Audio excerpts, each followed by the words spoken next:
My gut-friendly cacao recipe, a pinch of tulsi leaf. Some raw cacao, you could use the hard cacao or powdered.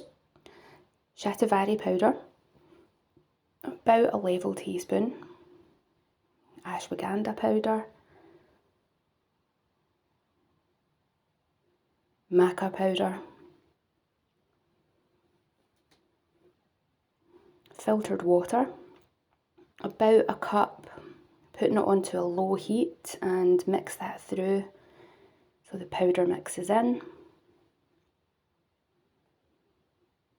Pinch of cinnamon bark to flavour and some nutmeg if it's something you like. Give that a stir in. Then in a mug we're going to put some lion's mane mushroom, some turkey tail mushroom, reishi mushroom,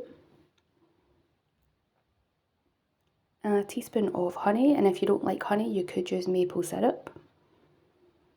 Make that into a paste.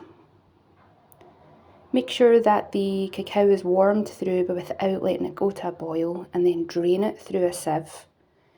Stir and enjoy. Make sure that you're following my page for more healthy tips.